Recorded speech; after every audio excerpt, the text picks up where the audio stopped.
किसी आगंतुक को हम देखते हैं अचानक से प्रतीक्षित होकर गौर से किसी जानकार को, किसी अनजान को। मैं विषय पर आता हूँ। मैंने गिरजा देवी की तस्वीर देखी, वो भी 25 बरस पहले। आज मैं उन्हें जीवंत देख रहा हूँ, उनके सफ़ेद मक्खन जैसे बाल गूंथे हुए एक चोटी के रूप में।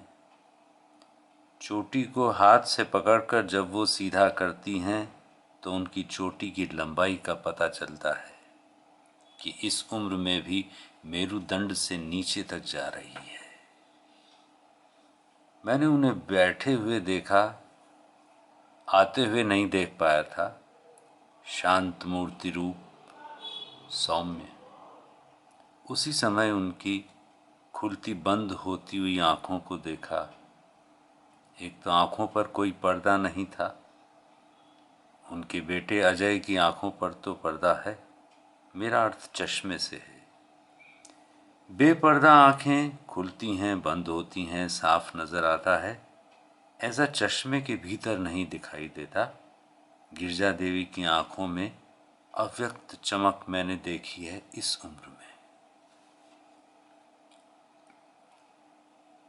मुखारविंद के लगभग सभी हिस्से हीरों की चमक से जगह जगह पर दमक रहे थे, तो उस हीरों के मैखाने में उन आँखों की चमक देखते ही बनती थी। हीरों की चमक आकर्षित करती है, पर आँखों की चमक अभिव्यक्त करती है कई सारी कड़ियों को एक साथ इकट्ठा। दो आँखों के हिसाब से हीरों का क्षेत्रफल या फैलाव तालाब या पोखर की तरह था। पैमाना और मैखाना, गिलास और बोतल समझ लीजिए।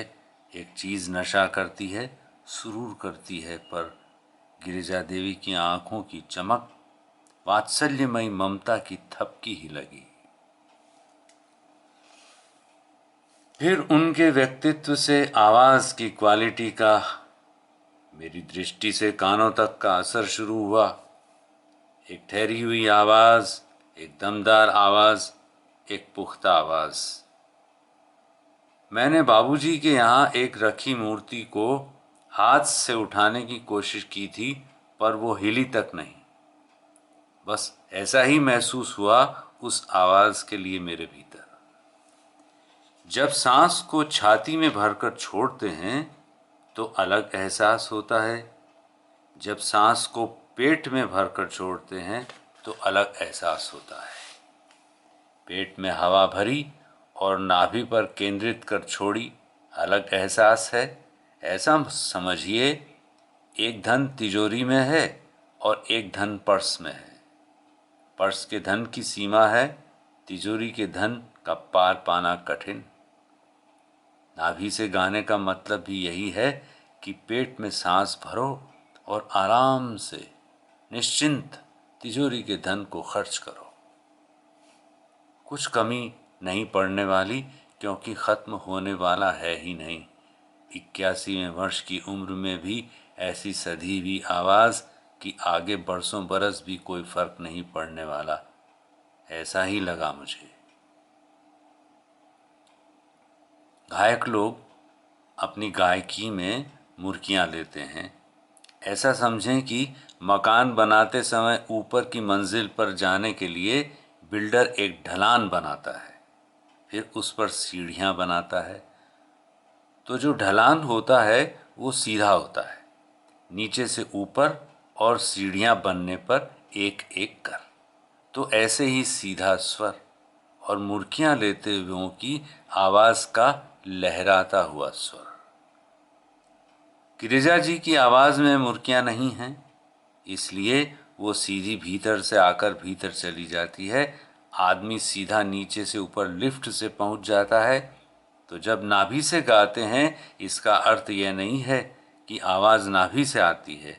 आवाज़ तो गले से होती हुई मुख से ही आती है, पर तरीका अलग होता है।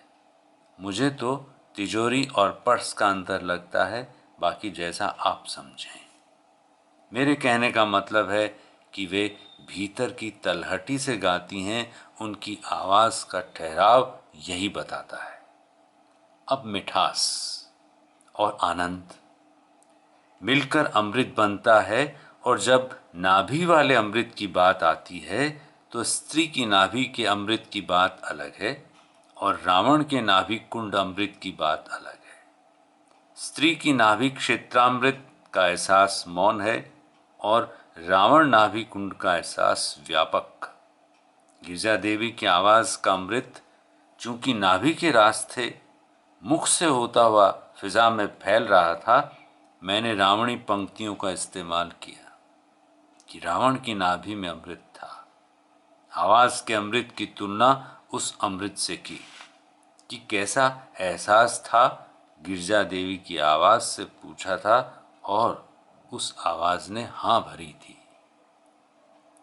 अब यहाँ देखिए, आवाज़ से पूछा था, व्यक्ति या शख्स से नहीं पूछा है। आवाज़ से पूछा था, आवाज़ से पूछा जाए और वह हाँ भरे, इसके लिए आपके कान और उस आवाज़ का संप्रेषण और इस क्रिया की प्रतिक्रिया है हाँ भरी थी। आवाज़ और कान मिले और हुई हाँ। गिरजा देवी की आवाज़ से पूछा था और उस आवाज़ ने हाँ भरी थी। गायन उनका, श्रवण मेरा, और मेरे हृदय में फैली उस गायन की हाँ कि उस आवाज़ ने हाँ भरी थी। ज़मीन में बीज गया और फसल लहरा उठी।